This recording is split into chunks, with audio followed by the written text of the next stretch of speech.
pour l'invitation. Donc j'ai le plaisir aussi de partager avec vous les connaissances sur le Covid-19, donc l'actualité. Donc avant de faire l'actualité, on doit faire un peu d'historique, son existence, le corona en général, le Covid. Ensuite, on verra par rapport à la situation mondiale, la situation algérienne. On verra aussi le côté, bien sûr, traitement. Ce qui a fait beaucoup de choses, c'est l'hydroxychloroquine avec l'azithromycine. Ensuite, on verra aussi les différentes découvertes. Donc, qu'est-ce qu'il y a eu comme traitement, comme différentes évolutions de la maladie, point de vue traitement et prévention. Et bien sûr, on va finir avec une petite présentation, une petite interlocution sur la prévention, comment éviter, et par rapport aux derniers chiffres qu'on a eu aujourd'hui, et le conflit qui est maintenant entre l'Algérie et l'OMS. Ça, c'est très important, ça, c'est original, il faut qu'on en parle un peu. Voilà, donc coronavirus, comme on le sait tous maintenant, c'est un virus qui est un peu particulier par rapport au virus qui existe dans le monde. Pourquoi? Parce qu'il a une couronne, donc il est bien protégé. C'est ce qui lui confère une certaine résistance dans le point de vue milieu extérieur, milieu environnemental. C'est la raison pour laquelle on dit que ce virus peut résister plusieurs heures à l'extérieur. Mais les publications qui sont en train de sortir surtout les Allemands, les Russes, les Chinois, enfin l'Asie, les pays d'Asie, ils parlent de résistance de plusieurs jours dans des tissus, dans des milieux, dans des substances, etc. Là, je vous assure que c'est faux. Donc, le virus, c'est un parasite intracellulaire strict, comme des bactéries intracellulaires strictes. C'est un virus qui a cette affinité de parasiter les cellules. Donc, ils doivent avoir des constituants cellulaires au sens propre du terme, animal, humaine ou végétal. Donc, comme un virus qui se respecte, il est obligé d'avoir un hôte cellulaire. Donc, tout ce qui est acellulaire n'est jamais, au grand jamais, un hôte préférentiel pour ce virus. Donc, dans ce cas-là, le maximum de temps qu'il peut résister, c'est au grand max, j'ai dit bien, au grand max, c'est 4 à 5 heures dans le milieu extérieur, extracellulaire. Vous voyez, donc ça, c'est très important. Il faut éviter cet amalgame. Les gens sont en train de publier parce que maintenant, tous les grands journaux, Impact Factor, etc., ont ouvert leur vanne, c'est-à-dire qu'ils reçoivent maintenant n'importe quelle publication pourvu qu'elle soit bien rédigée et plus ou moins bien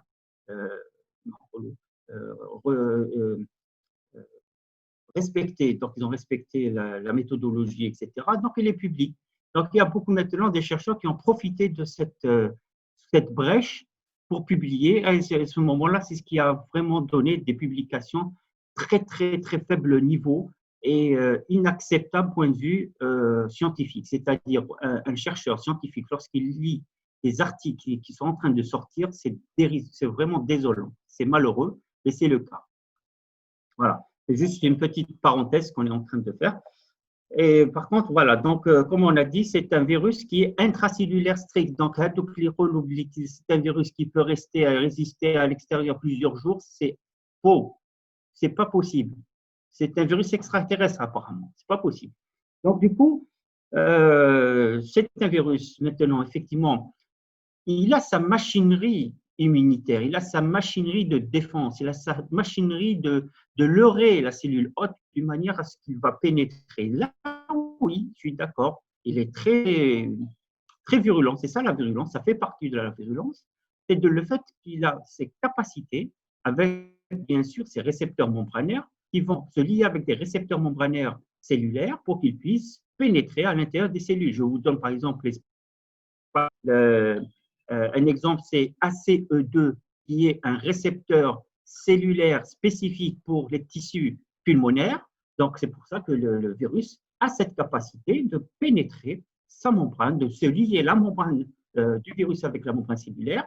Il y a un canal qui va permettre de libérer son génome, ce qu'on appelle le virus ARN, donc son matériel génétique, l'ARN, va pénétrer à l'intérieur de la cellule hôte. Et bien sûr, la cellule hôte, donc c'est une cellule à ADN.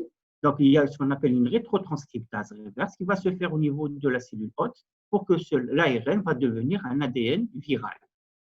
Une fois que l'ADN viral à l'intérieur de la cellule hôte est réalisé, à ce moment-là, il y aura ce qu'on appelle une réplication, c'est-à-dire des multiplications qui vont se faire à des milliards de copies à l'intérieur de la cellule jusqu'à ce que cette cellule va s'éclater. Donc, va libérer des virions.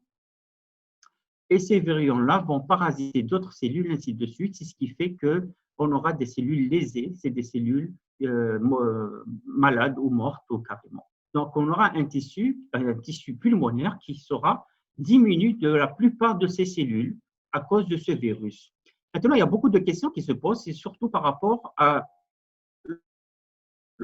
post-guérison, ce malade qui a été guéri par ce virus, est-ce qu'ils vont se régénérer? Malheureusement, non. Ce n'est pas comme des cellules hépatiques. Il n'y a que les cellules qui peuvent se régénérer. Les cellules pulmonaires, c'est des cellules qui ne vont plus se régénérer. Donc, c'est ça le problème qui va se poser. Donc, du coup, oui, après, tout dépend de la degré d'infectivité de ce virus par rapport aux cellules pulmonaires.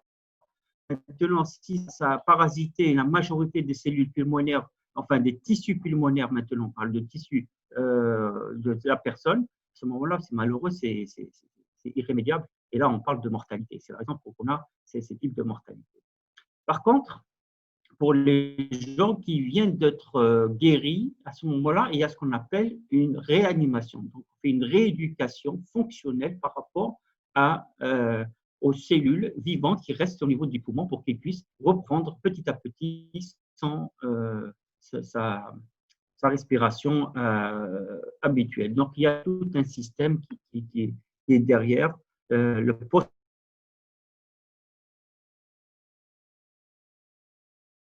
post-guérison des malades, surtout par rapport aux des petites brèches d'information. Donc, il faut savoir aussi qu'on a eu la première épidémie, la première pandémie par rapport au coronavirus en 1928. Donc, on a eu une pandémie, le monde a eu une pandémie en 1928. 1929, ça a pris 1 an et demi, et c'est une pandémie qui a fait un ravage à l'échelle mondiale et qui a fait plus de 100 millions de cas, avec la moitié, plus de 50 millions de morts. C'est énorme, c'est vraiment impressionnant comme foudre virale et pandémique. Et c'est là, si vous avez remarqué, il y a pas mal d'images et pas mal de petites vidéos qui ont circulé au niveau de Google et au niveau de réseaux sociaux et qui montrent que c'est à partir de là, donc en 1919, que la fameuse bavette est sortie. Donc, elle a été inventée vraiment, c'est en 1919 que la bavette est sortie. Donc, c'est là où ils ont fait effectivement les mesures nécessaires pour éviter qu'il y ait une extension, donc une propagation encore plus de ce virus pour la population de 1918 et 1919. Ensuite, c'est vrai, il y a une période de silence épidémique, donc il n'y a plus d'épidémie jusqu'à les années 2000. Jusqu'à les années 2000, on a eu le fameux SARS, syndrome respiratoire aigu syncytial, qui est aussi dangereux, mais pas autant que ça, bien sûr, de la grippe espagnole, et qui n'a pas fait autant de dégâts. Pourquoi? Parce que tout simplement, on a eu beaucoup de recul par rapport au traitement, par rapport au cas, par rapport, bien sûr, à l'infectiologie. Donc, il y a une évolution de recherche, évolution de connaissances, évolution de prévention. C'est ce qui a fait qu'il n'y a pas eu beaucoup de cas de SARS dans le début de 2000. Ensuite, on a le MERS-CoV, donc le fameux coronavirus qui est transmis par les dromadaires. Et là, effectivement, il a aussi n'a pas fait beaucoup de dégâts parce que ça a été maîtrisé rapidement, mais ça ne donne pas de symptômes très dangereux, très graves et n'est pas mortel, mais ça donne quand même des réactions des gênantes, mais pas trop graves, c'est-à-dire que ce n'est pas mortel. Et ce qu'il faut remarquer aussi, qui est très important, ça c'est très très important, c'est que la population qui est contaminée ou qui a eu déjà à faire un MERS-CoV ou le SRAS ou bien sûr la grippe, c'est des personnes qui sont protégées contre ce nouveau virus, le Covid-19. Pourquoi? Ben, tout simplement parce qu'ils ont des matériels génétiques qui se ressemblent. Donc, du coup, ils ont des membranes, des protéines membranaires qui sont ressemblables, ce qui fait qu'ils ont été protégés naturellement contre ce Covid. Et ce qui est fait, par exemple, dans les gens du Sud, ils sont souvent contaminés par le MERS-CoV. On a fait une sortie sur le terrain avec le professeur Raoult, qui était mon directeur de thèse, qui est maintenant mon collègue et mon ami. On est venu en Algérie en 2018. On est parti à Ghardaya, on est parti à Tamanrasset. On a fait des études sur les dromadaires et sur lesquels on a collecté pas mal d'échantillons. C'est avec notre ami Ismaël Lafri, qui est nos collègues vétérinaires. Donc, on a collecté pas mal d'échantillons d'excréments de dromadaires sur lesquels on a trouvé pas mal de positifs en Covid, en MERS-CoV, pardon, le MERS-CoV. Donc, ça existe en Algérie. Les gens se font contaminer parce qu'en fait, la contamination, c'est très rapide et c'est viral. Et du coup, voilà, donc ça fait des cas porteurs sains et ça fait aussi une immunité croisée contre le Covid-19. Ça, c'est très important de le noter. Donc, c'est une des voies, ça c'est une annonce que je lance aux vétérinaires. C'est très important parce que vous avez maintenant, la balle est dans votre camp pour le vaccin. Lorsqu'on parle de réaction croisée, c'est-à-dire qu'on peut rechercher un virus qui va protéger et le MERS-CoV et le Covid-19 en même temps. Il faut savoir que le MERS-CoV, il n'est pas très dangereux. C'est vrai, ça peut être dangereux, ça peut donner des complications, etc. Mais il n'est pas aussi dangereux que le MERS-CoV, que le Covid-19. Donc, du coup, lorsque on va trouver une solution pour protéger la population naturellement, sans qu'il y ait de vaccin chimique, il ne faut pas qu'il y ait de produits chimiques, on peut le faire par vaccination. C'est ça l'appel que je lance. À chaque fois quand j'ai cette facilitation, quand j'ai cette opportunité de discuter publiquement avec les journalistes ou dans le cas des webinaires, etc. Donc, je lance cette information, c'est que la différence entre un porteur sain et la différence entre un malade qui a une symptomatologie, c'est-à-dire qu'il a perte de goût, il y a des fièvres, des maux de tête, une déficit respiratoire, c'est-à-dire qu'il tousse et il n'arrive pas à respirer correctement. Mais c'est des personnes qui ne sont pas hospitalisées, ils sont à l'extérieur. Pourquoi? Parce qu'ils résistent. On a toujours des cas comme ça qu'ils résistent, qui ne veulent pas se faire ausculter par des médecins. Donc, ils préfèrent rester à la maison avec des thés, avec des tisanes, avec des trucs, etc. Bon, c'est pas bon, ça le regarde, comme on dit, mais le fait de ne pas se faire ausculter par le médecin, ne pas prendre de traitement si c'est vraiment sur le MERS-CoV, sur le Covid-19, pardon, à ce moment-là, il va rester donc à l'extérieur, il devient un autre contaminant, donc il va contaminer toute la population qui est autour de lui. Il faut savoir qu'un malade, il peut contaminer 3 personnes par toux ou par crachat ou par éternuement. Vous voyez, donc c'est important. Vous savez qu'une personne qui va éternuer, la vitesse d'éternuement d'une gouttelette qu'on dégage de la bouche, c'est 200 km/h. 200 km/h, c'est largement suffisant pour contaminer jusqu'à 4,50 m. Ce n'est pas 1 mètre, ce n'est pas 1,50 m, c'est 4,50 m lorsqu'on éternue.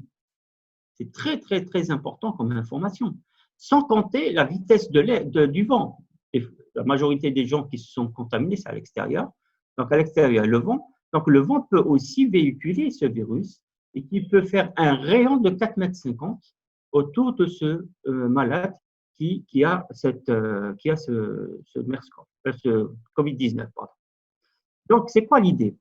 La différence entre quelqu'un qui est malade, Covid, d'accord, et quelqu'un qui est un porteur sain Covid, n'a pas la même charge virale, n'a pas la même quantité de virus au niveau de leur circuit respiratoire. la raison pour laquelle il ne va pas tousser, il ne va pas éternuer. Il a peut-être perdu le goût 24 heures, 48 heures maximum. Il a des maux de tête. Il a toussé, il a éternué, mais 24 heures après, tout redevient dans l'ordre sans traitement ni rien du tout. C'est ça important, ça. Et cette personne-là, lorsqu'elle va éternuer, ou lorsque déjà le fait de parler, il y a des gouttelettes, ce qu'on appelle des gouttelettes de funge.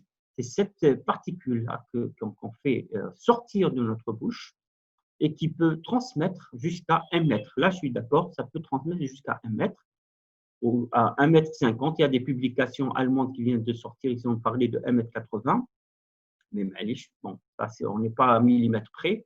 Mais seulement, c'est vrai, le fait qu'on soit contaminé par des quantités de charge virale infimes, ça nous permet d'avoir une immunité, c'est-à-dire qu'on a le virus, on a des anticorps, on a des IgM qui ne vont pas tarder, mais le plus important, c'est les IgG. Lorsqu'ils vont apparaître, ils peuvent rester jusqu'à 2 ans. D'accord? Donc, le fait qu'on a des IgG, là, ça permet d'avoir effectivement une immunité, donc une vaccination naturelle. C'est ça maintenant ce qui va sauver notre humanité. C'est très important. C'est-à-dire, les porteurs sains vont devenir des sauveurs de l'humanité. Donc, maintenant, la stratégie du Conseil scientifique du ministère de la Santé, c'est de faire un dépistage massif. Ils disent, voilà, il faut commencer maintenant à faire le dépistage, mais ce n'est pas le massif. On n'est pas arrivé à ce stade parce qu'on n'a pas suffisamment de conditions nécessaires pour faire ce test. Le test qui est maintenant disponible, c'est des tests en tests rapides. Les tests rapides ont 40% de faux négatifs, c'est-à-dire qu'ils peuvent vous donner un résultat négatif alors que vous êtes positif. C'est très grave. Donc, c'est la raison pour laquelle ni l'OMS ni le ministère a autorisé ce type de test à être utilisé dans des laboratoires, que ce soit dans les hôpitaux, que ce soit dans les laboratoires d'analyse médicale privés et surtout payants, parce que rien n'est payant pour l'instant. Tout ce qui est Covid n'est pas payant. Donc, faites attention, il y a beaucoup j'ai vu dans les réseaux sociaux, pas mal de laboratoires qui viennent de sortir, qui disent, voilà, il y a disponibilité des kits. Donc, voilà, il y a même ceux qui proposent des prix. C'est affreux. Pour moi, c'est inhumain.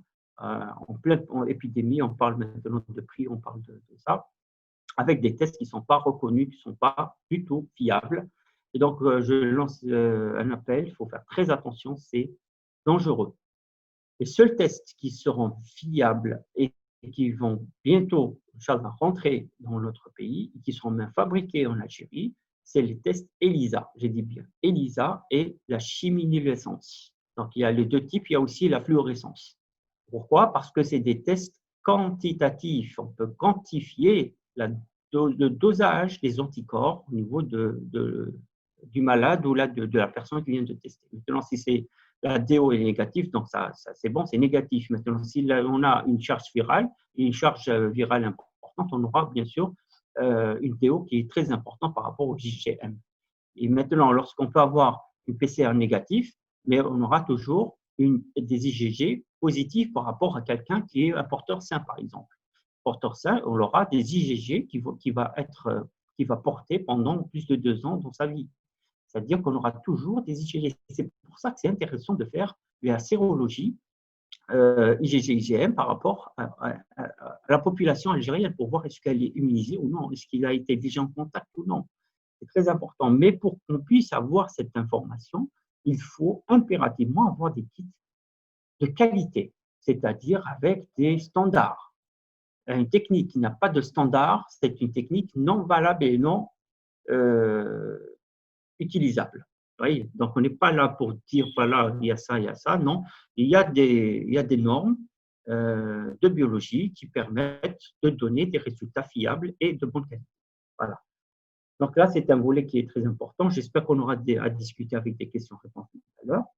Et maintenant, on va parler un peu de la physiopathologie, c'est-à-dire lorsqu'on va ingérer une personne qui a éternué et qui nous a fait passer le virus, donc la majorité des virus, donc il y a une partie qui va rentrer dans le tube digestif, il y a une partie aussi qui va rester au niveau du système respiratoire, donc au niveau des poumons, des cellules pulmonaires. Donc pour les cellules pulmonaires, on a déjà discuté, on a les ACE2 qui vont réceptionner le virus pour faire entrer son matériel génétique et faire sa réplication et parasiter d'autres parasites, d'autres cellules. La même chose pour les cellules intestinales. Donc, même dans les cellules intestinales, il y aura aussi les virus qui vont parasiter les cellules intestinales, qui vont faire rentrer. Donc, ils ont aussi des récepteurs. Ce n'est pas les ACE2, ils ont d'autres récepteurs membranaires qui vont permettre au virus de libérer son matériel génétique à l'intérieur de ces cellules et faire une réplication virale. Et les cellules vont s'éclater, libérer ces virions et parasiter d'autres cellules, ainsi de suite. Mais à l'intérieur de ces cellules, au niveau de ce tube digestif, donc au niveau de la partie digestive, on a des bactéries. Il faut savoir qu'on a des bactéries probiotiques, on a des milliards et des milliards de bactéries, arrivées au point où ces bactéries s'entretuent en s'envoyant des toxines entre elles.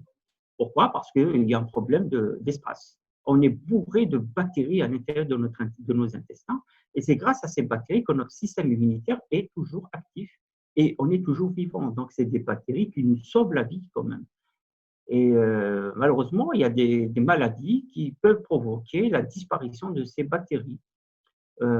Pourquoi? Parce qu'il nous faut un traitement antibiotique très, très actif et très dosé, donc ce qui fait que ça va diminuer ces bactéries. Il y a aussi des maladies qui vont provoquer des diarrhées chroniques, donc il va libérer ces bactéries.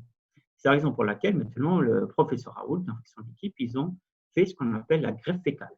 C'est quoi une greffe fécale? Ben, tout simplement, on va récupérer ces bactéries, d'accord, en culture, récupérer ces bactéries, on va les faire sous forme de gélules, bien sûr propres, bien, comment on dit, bien, donc avec des techniques de HPS, de différents modèles pour essayer de récupérer ces bactéries. Les bactéries sont remises au niveau des gélules et le malade va récupérer ces bactéries en ingérant ces gélules et va reconstituer sa flore intestinale avec ces bactéries. Voilà, donc là, ce qu'on appelle la greffe fécale. Et c'est ce type de greffe fécale qui est maintenant proposé, qui sera plus tard proposé.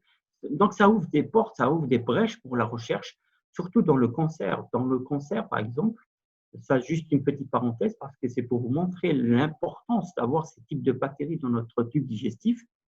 C'est-à-dire, on peut savoir d'emblée, est-ce que le malade qui est cancéreux, est-ce qu'il va guérir ou non? Est-ce qu'il va recevoir ou non le traitement? Ben, tout simplement, on a 7 espèces bactériennes. Si elles sont prédominantes par rapport à cette population de bactériennes probiotiques, le malade a toutes ses chances de rester vivant et de combattre son virus, son cancer sans problème.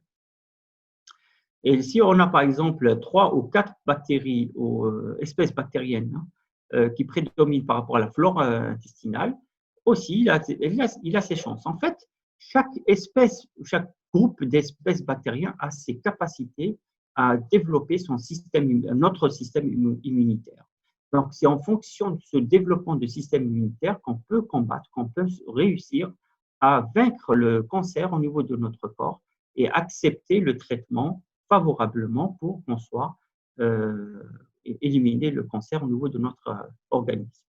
Vous voyez donc l'importance des bactéries probiotiques au niveau de notre intestin, et c'est la raison pour laquelle on a maintenant des bactéries qui peuvent sauver carrément des vies. C'est maintenant des voies de recherche pour le traitement naturel sans ayant recours à des traitements chimiques, etc. Donc, en parlant maintenant, on va parler un peu des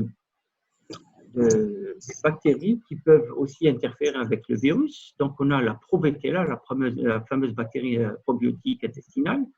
C'est une bactérie qui apparaît chez le corps humain à partir de l'âge de 12 à 14 ans. C'est la raison pour laquelle, d'ailleurs, on n'a pas eu beaucoup de cas d'enfants ni de bébés. Je dis, on n'a pas eu beaucoup de cas ni d'enfants ni de bébés atteints de Covid-19. Et par contre, c'est à partir de 14 ans qu'on commence à avoir beaucoup de cas, notamment pour les personnes obèses. Pour ça qu'on dit l'obésité, c'est un facteur de risque qui est très, très, très aggravant. Je dis bien très, très, très aggravant par rapport au Covid-19. Pourquoi? Parce que c'est le fait qu'on a déjà qu'on a un surpoids, c'est un signe de malbouffe. C'est-à-dire on mange n'importe quoi en grande quantité, ce qui fait, bon, je ne parle pas des maladies d'obésité, je ne parle pas de ça, je parle des gens obèses par nutrition, qui mangent beaucoup. Donc là, c'est des mange-tout, si on peut dire ça. Donc, ils mangent beaucoup de choses. Et là, ça va favoriser la, l'apparition. C'est pas l'apparition, donc elle existe déjà, la probétella, mais ça va multiplier cette bactérie en grande quantité. Pourquoi? Parce qu'elle lui donne un biotope, un environnement intestinal qui est très, très favorable à son développement. Donc, on aura une surpopulation de probétella dans notre intestin lorsqu'on mange très mal. On n'a pas un équilibre nutritionnel. Ça, c'est très important comme information. Et la majorité des cas de jeunes, c'est des jeunes qui ont une obèse. Donc, c'est eux qui sont plus vulnérables par rapport au virus COVID-19. Ensuite, vous avez les maladies cardiaques, les diabétiques, les cancéreux, etc. Donc ça vient après. Et la majorité des cas, on a bien remarqué, puis je suis en contact permanent avec les amis infectiologues, c'est la majorité des cas, c'est des cas, je le signale très bien parce que personne n'a pas parlé de ça, c'est que la majorité des complications qui viennent à l'hôpital sont hospitalisées directement au niveau des services de réanimation. Donc, ils ne passent pas par les services infectieux. Donc là, ils passent directement au service réanimation. Et bien sûr, déficit respiratoire ils sont obligés de les intuber. Une fois qu'il est intubé, pratiquement, on a très peu de chances pour récupérer. Voilà, donc pourquoi? Ben, tout simplement, c'est le manque de confiance et le manque de conscience aussi, parce que lorsqu'on a ces cas, mais surtout maintenant, on n'a pas arrêté de donner des informations, des publicités, des recommandations. Si vous avez perte de cou, vous avez des maux de tête, vous avez des douleurs thoraciques, allez-y en urgence au niveau des services infectieux. Il y a ce qu'on appelle un service qui reçoivent les malades externes en externe, donc ils vous consultent. Si vous êtes positif, donc vous êtes hospitalisé. Si vous n'êtes pas positif, ils vous font quand même un prélèvement et vous repartez. Ensuite, on vous reconvoque. Vous voyez, donc là, vous allez gagner du temps. Pourquoi? Parce que vous n'avez pas encore déclaré, la maladie n'est pas encore déclarée. C'est-à-dire que vous n'avez pas encore fait le tableau clinique comme il se doit. Donc, vous êtes au début de maladie, vous avez toutes les chances possibles pour que vous puissiez ne pas développer des complications. S'il vous plaît, mon professeur, il nous reste que 5 minutes pour la première session. D'accord, donc je vais aller très rapide, merci. Exactement. Très bien. Et donc, Probétella, pourquoi maintenant on parle de Probétella? Ben, tout simplement, c'est une bactérie c'est extraordinaire. Hein, c'est une bactérie qui sera aussi parasitée par le virus de la même manière que les cellules digestives et les cellules pulmonaires. Donc, on aura des milliards de virus des milliers de virus qui vont contaminer la bactérie. Et cette bactérie qui va provoquer ce qu'on appelle un nuage cytokinique, c'est-à-dire qu'il va développer donc, le système immunitaire, donc il va déclencher le système immunitaire de l'organisme. Donc, on aura des milliards et des milliards et des milliards de cytokines au niveau de notre système circulatoire.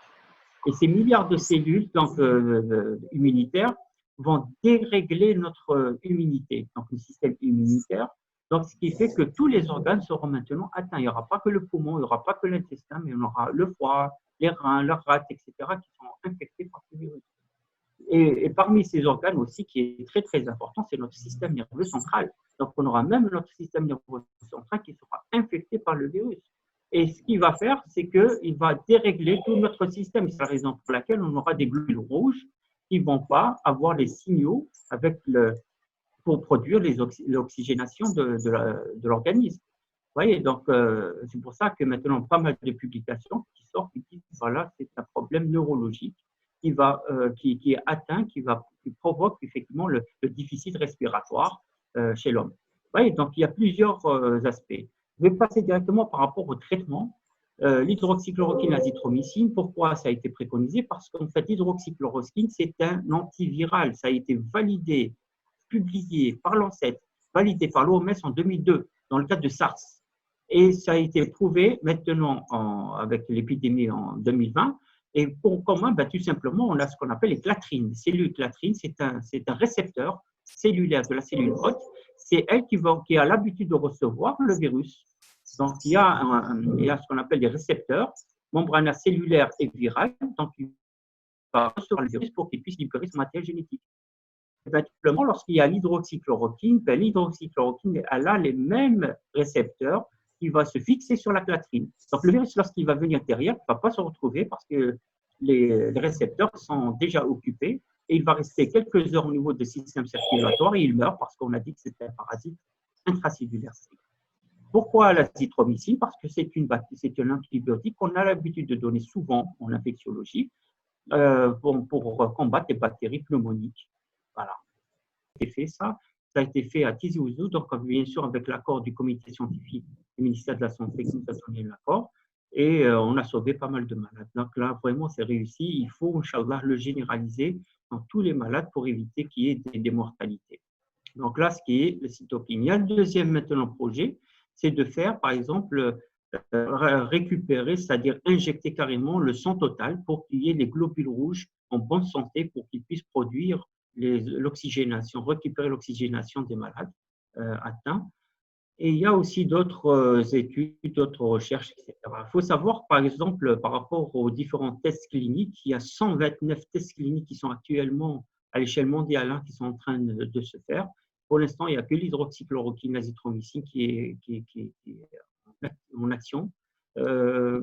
Voilà, déjà au niveau de laboratoire de l'IHU, donc au niveau de Marseille, il faut savoir qu'on a 1073 mètres carrés dédiés que pour le laboratoire troisième sécurité. C'est très important de le signaler, c'est le premier laboratoire européen qui a réussi à isoler, le premier laboratoire qui a isolé le virus Covid-19.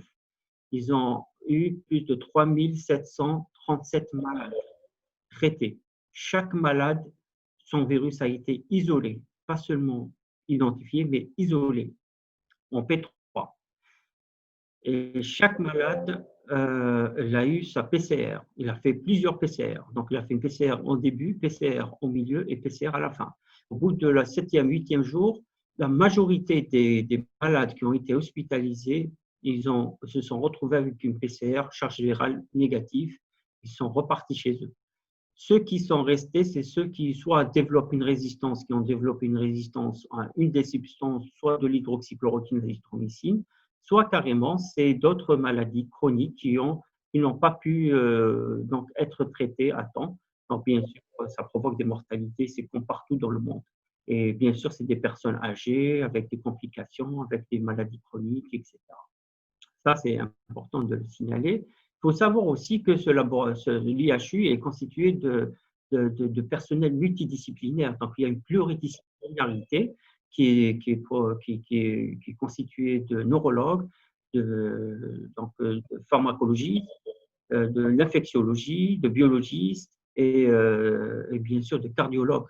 Donc, vous voyez, donc, il y a plusieurs spécialités qui sont, bien sûr, on a oublié aussi l'imagerie médicale, donc les radiologues. Donc, tout ce personnel existe au niveau de l'IHU, donc ils sont en train de prendre en charge malade par malade. Et maintenant, je vous assure qu'on a à l'IHU un malade hospitalisé. C'est extraordinaire, vraiment extraordinaire. Donc, il n'y a pas eu beaucoup de malades. Et là, ce qui est très intéressant de remarquer, c'est qu'à Marseille, bien sûr au sud de la France, qui sont pris en charge par l'IHU, on remarqué qu'il n'y a pas du tout ou très peu de décès par rapport aux zones littorales, enfin aux zones du nord de la France. Ouais, donc ça, c'est l'importance par rapport au traitement et surtout par rapport aux collègues des infectiologues, collègues de l'IHU qui sont à l'extérieur de l'IHU, qui ont aussi contribué au traitement. Donc, ils ont accepté de traiter leurs malades avec l'hydroxychloroquine et l'azithromycine et qui ont sauvé pas mal de malades, ce qui a fait réduire considérablement le nombre de cas. Alors, si on va venir maintenant en Algérie et en Afrique, il faut savoir qu'on a 52 sur 54 pays africains sont concernés par le Covid-19. On n'a pas beaucoup de cas, pas autant que les pays européens, que les pays asiatiques et américains. La question qui va se poser, on se dit pourquoi? Ben, tout simplement, on a eu beaucoup, c'est normal, on a eu de la chance. Il faut savoir, surtout là en Algérie, depuis le mois de février, on a toujours le soleil qui nous attaque. Nous, on dit que nous attaque parce qu'on a besoin de la pluie, on a besoin de l'hiver. Donc, on n'a pas eu d'hiver cette année. On a eu le soleil. Mais ce soleil nous a sauvés. Je vous assure qu'il nous a sauvés parce que le soleil va émettre plusieurs UV. Donc, les UV, c'est des décontaminants. Donc, lorsque vous travaillez sur hôte pour isoler des bactéries ou des virus pathogènes, donc on vous conseille d'avoir des hôtes avec UV. Donc, l'UV, c'est pour décontaminer l'enceinte de la hôte. Et nous, à l'extérieur, lorsqu'il y a le soleil, on a carrément une décontamination naturelle de tout le pays. Qu'est-ce qu'on peut trouver plus que ça? Vraiment, c'est extraordinaire. Donc, on a eu la bénédiction d'être décontaminé naturellement contre ce virus. Et c'est la raison pour laquelle on a eu beaucoup, beaucoup moins de cas par rapport aux autres pays. On a eu beaucoup, beaucoup moins de cas de décès et des complications. Il y a aussi un deuxième paramètre qui est intéressant, qui est important de noter, c'est la virulence. Effectivement, le virus, lorsqu'il se déplace d'un pays à un autre, il va se retrouver dans un biotope, dans un environnement qui est complètement différent par rapport à celui de l'Asie, qui s'est déclaré la première fois. Il faut savoir que c'est une zoonose, donc c'est un virus animal. Donc, il a été isolé la première fois au niveau de la chauve-souris. Et c'est la raison pour laquelle donc, il y a beaucoup maintenant maintenant, on a réglé les problèmes, c'est naturel. Hein, ce n'est pas une invention, ni une guerre bactériologique, ni rien du tout.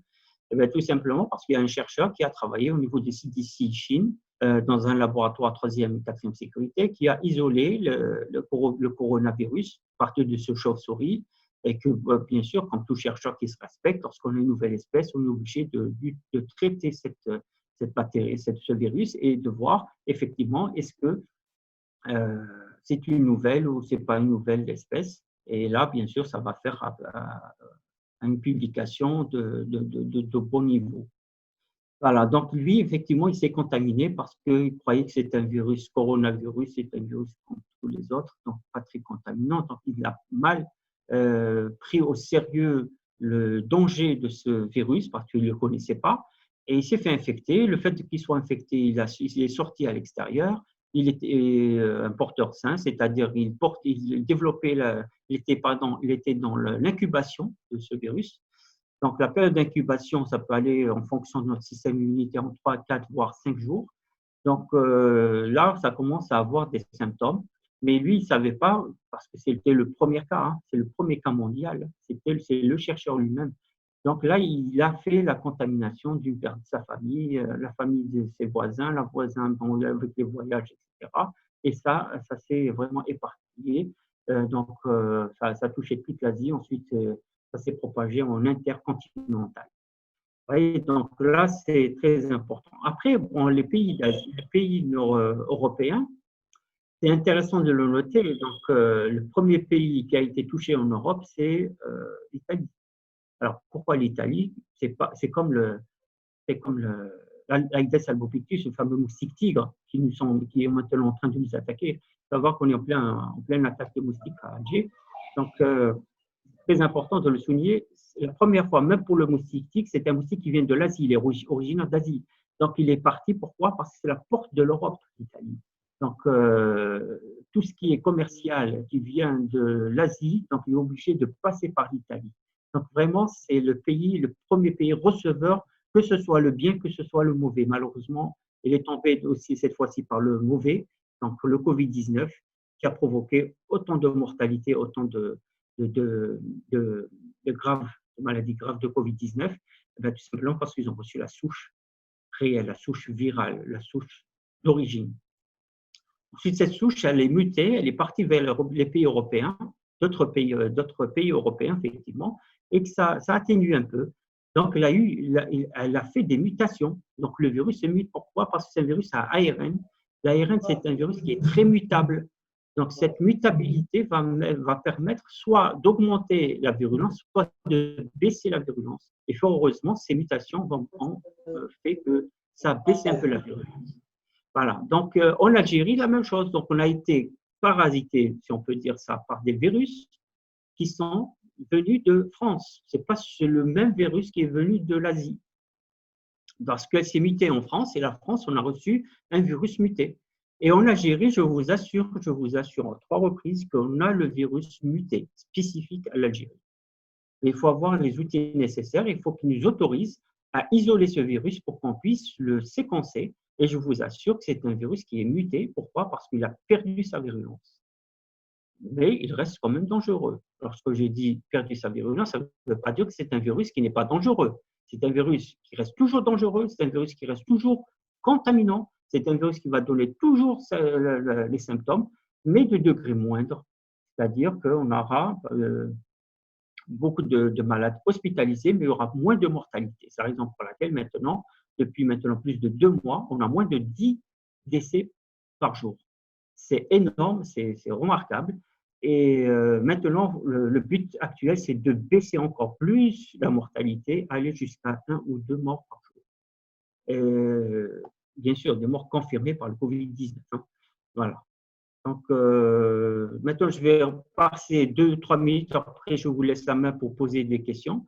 C'est juste par rapport au déconfinement. Il faut savoir qu'on a eu aujourd'hui plus de 7500 guéris, plus de 7500 guéris grâce à l'hydroxychloroquine, l'azithromycine et grâce aussi au traitement autre que ce traitement antiviral aussi qui a été utilisé. Et on a aussi pas mal de malades. Maintenant, la courbe commence à augmenter.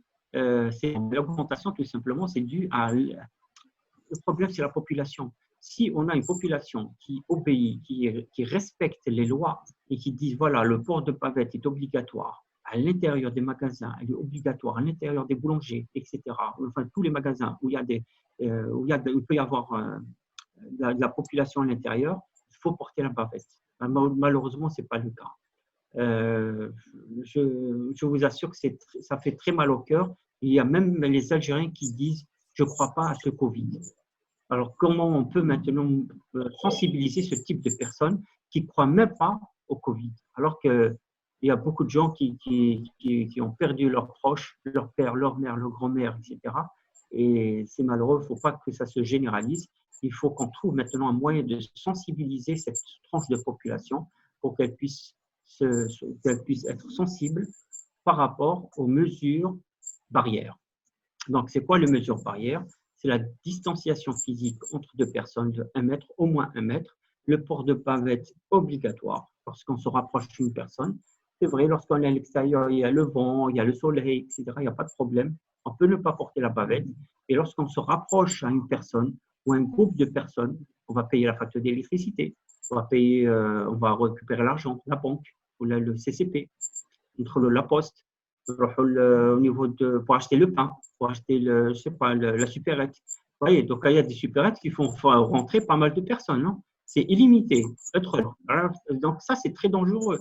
Et je vous assure que ce qui me fait mal au cœur, c'est que les gens, à l'extérieur, ils mettent la bavette. Lorsqu'ils rentrent à l'intérieur, c'est terrifiant. Ils rentrent à l'intérieur de la supérette et ils enlèvent la bavette. C'est terrible. Et c'est là où il y a le danger. Je vous assure pourquoi. Parce qu'à l'intérieur des supérettes, les grandes supérettes, je crois que c'est mal Ardis, Uno, etc., c'est des grands supermarchés, c'est des grandes supérettes. Donc là, c'est très dangereux. Pourquoi? Parce qu'il y a une aération. Ils sont obligés d'aérer. Et lorsqu'il s'est aéré, donc le virus va circuler. Et ça devient un système complet circulatoire. C'est-à-dire le virus va contaminer toute l'enceinte pendant plusieurs jours. C'est très dangereux, ça. Je dis bien plusieurs jours. Pourquoi? Parce que la personne, lorsqu'elle rentre, elle est infectée. Lorsqu'elle va éternuer ou là, elle va émettre des gouttelettes de virus, donc il y aura au niveau du système d'aération. Le système d'aération, c'est un système qui est toujours humide, donc il va favoriser un peu le virus au lieu qu'il reste 2 heures, 3 heures, il va rester 4 heures. Donc le 4 heures, donc le virus a avec l'aération, donc il va contaminer d'autres personnes et ainsi de suite. C'est pour ça qu'on a dit, on n'a pas eu d'hiver. Hein. On n'a pas eu d'hiver, on a eu beaucoup de soleil. Donc c'est le soleil qui a réduit, donc qui a fait une réduction flagrante du nombre de virus dans l'environnement. Donc, ce n'est pas la chaleur, il faut faire attention. Donc, à 60 degrés Celsius, le virus peut résister jusqu'à 2 heures à l'air libre.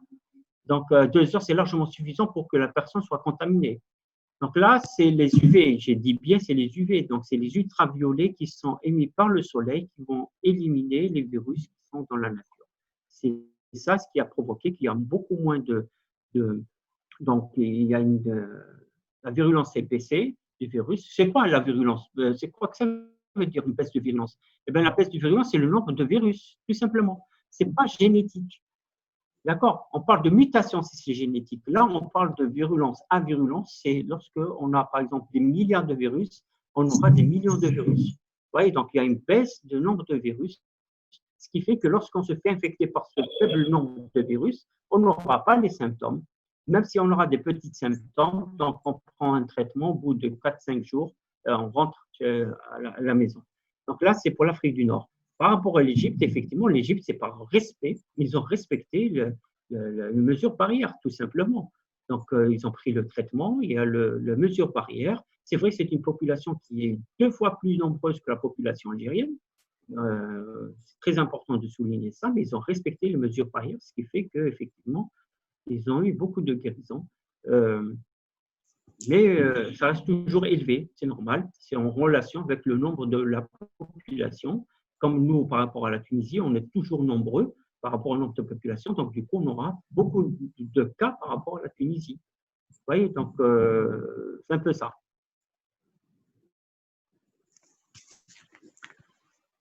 Une autre question, professeur. Oui. Ben Issa, il a dit merci professeur, cher professeur. À quelle étape on est par rapport à la réalisation Kit ELISA? Alors, la réalisation en Algérie. Alors, pour l'instant, il n'y a que Roche qui a eu l'autorisation. Je dis bien, c'est une information officielle.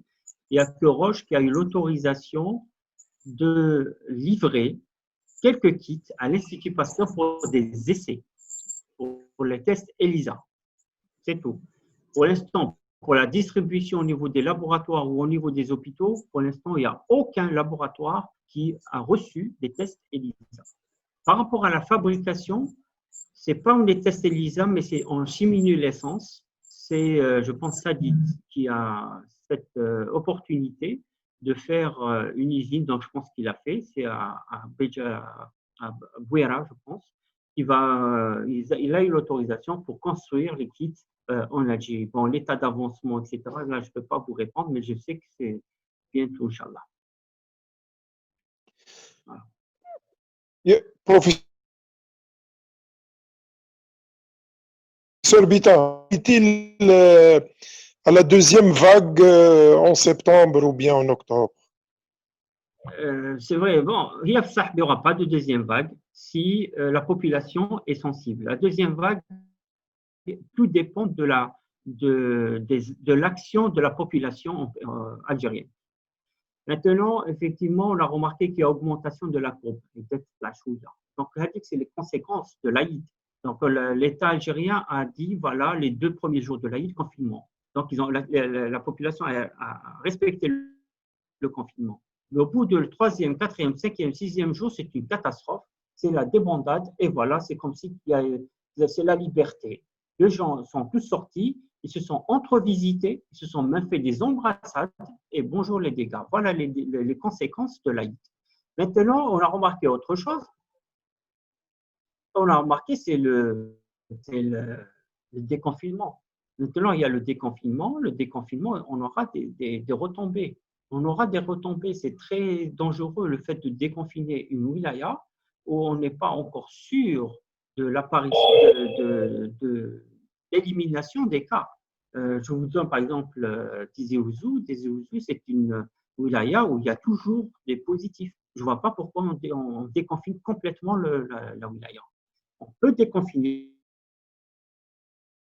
jaune, orange, et dès qu'on a par exemple le rouge, là, on ne peut pas déconfiner, on reste confiné. Je pense que c'est la meilleure solution. Pour déconfiner toute la population, ça c'est très très dangereux. Et je pense qu'on aura des conséquences aussi dans 14 jours.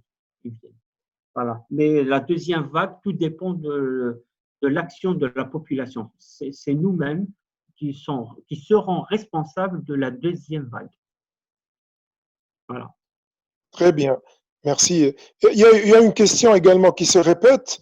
Est-ce que les chiffres qui sont rapportés par les chaînes de télévision reflètent vraiment la réalité? Ça, c'est une bonne question, effectivement. Eh bien, les chiffres, oui, ce qui est déclaré, il est transmis. Ça, il n'y a pas de problème qui se pose. Il n'y a pas eu de manipulation de chiffres. Là, il n'y a rien à dire. D'accord? Pour respecter les chiffres, il n'y a pas de souci.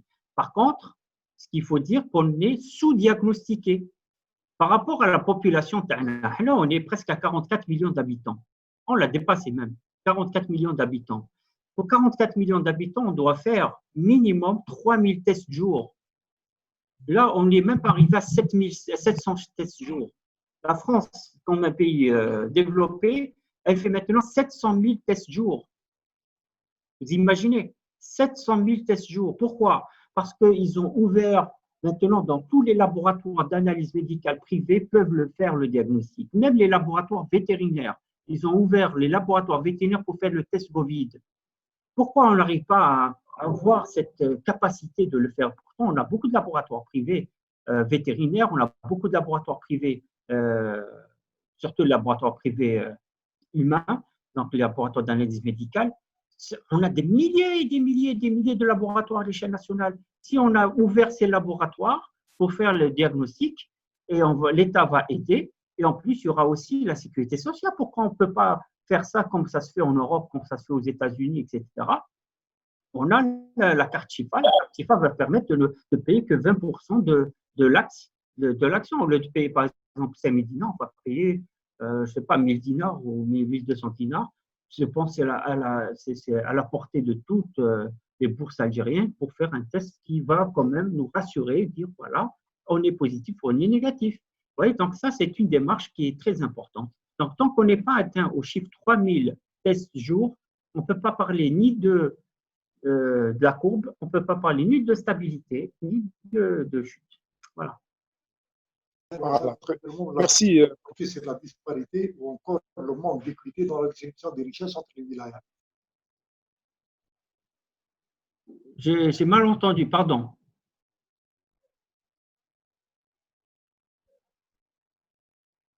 Est-ce qu'il y a des questions? Professeur, Oui. C'est toujours docteur Bouzid. Alors, Oui.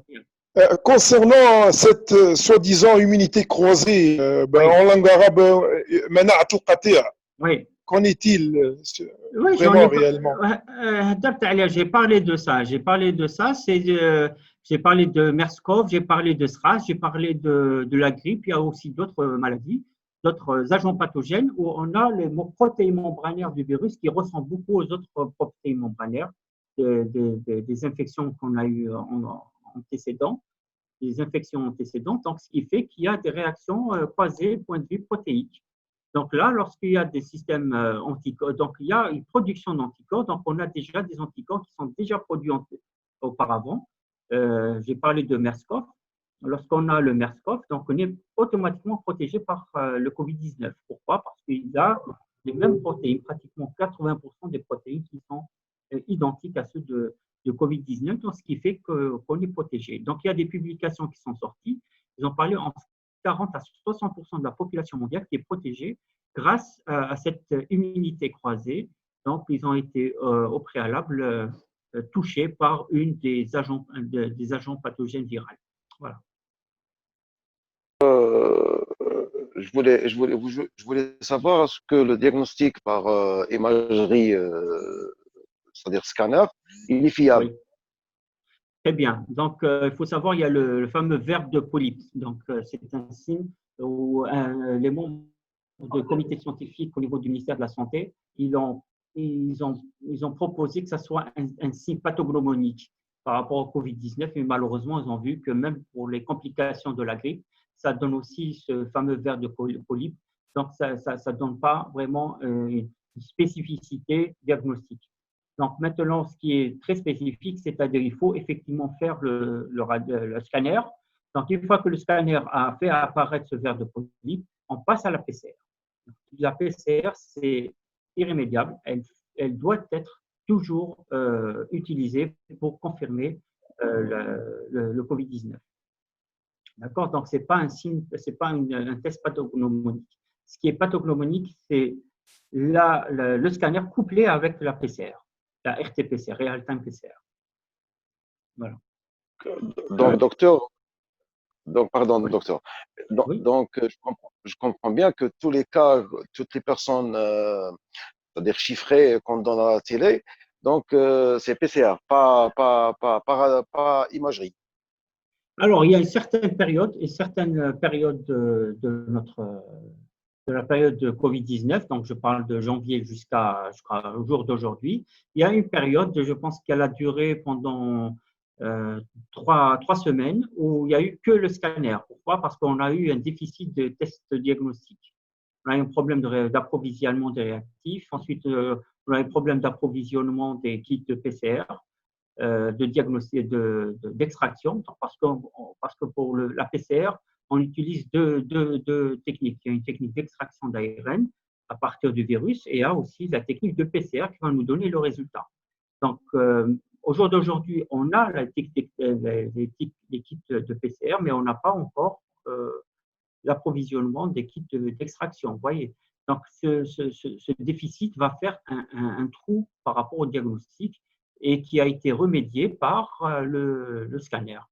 Donc, c'est pour ça qu'on a autorisé, bien sûr, le comité scientifique du ministère de la Santé a autorisé qu'il n'y ait que le scanner. Pourquoi? Parce qu'il n'y avait pas beaucoup de kits de PCR pour faire un diagnostic.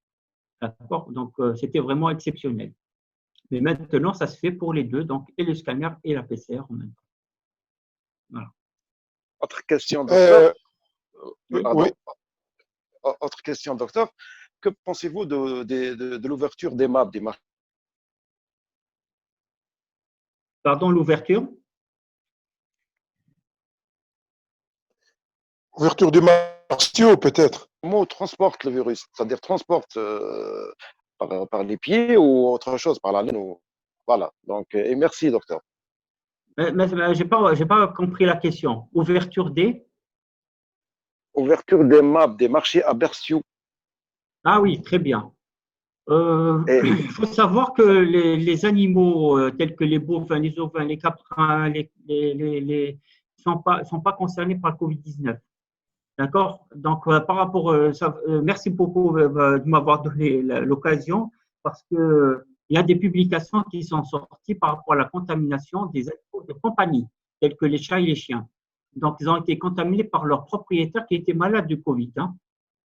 Mais après des études, ils ont remarqué que les excréments de ces animaux, donc ils ont pu isoler le virus, mais le virus qui existait au niveau des fesses, enfin des excréments, était très, très, très faible, donc ils ne sont pas contaminants.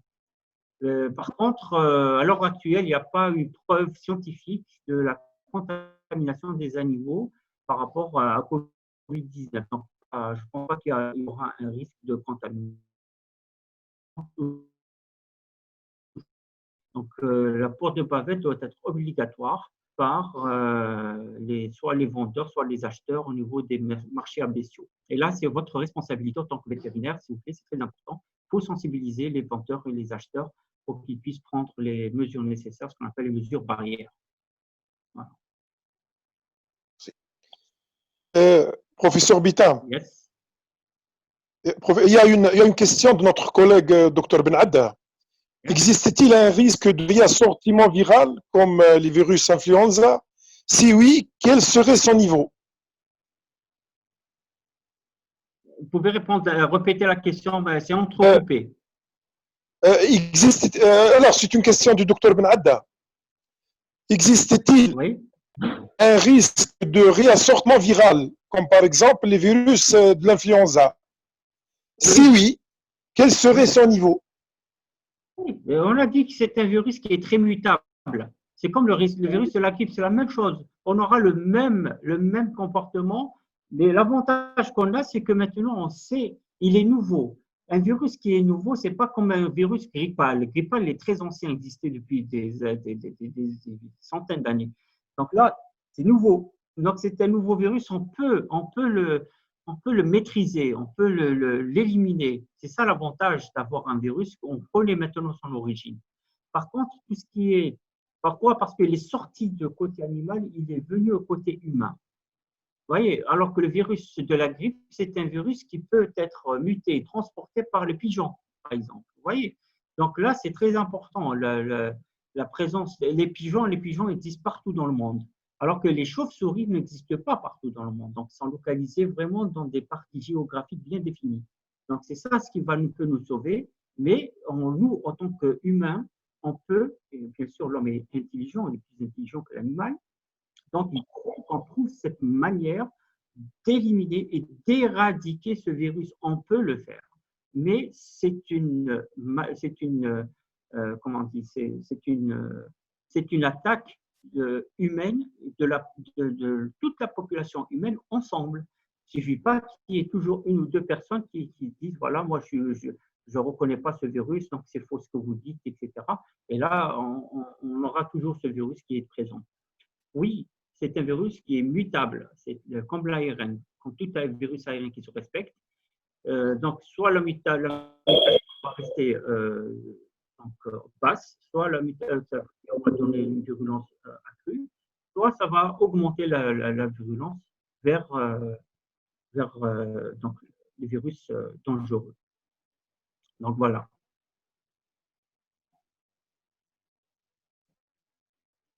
Professeur Bitam, Oui.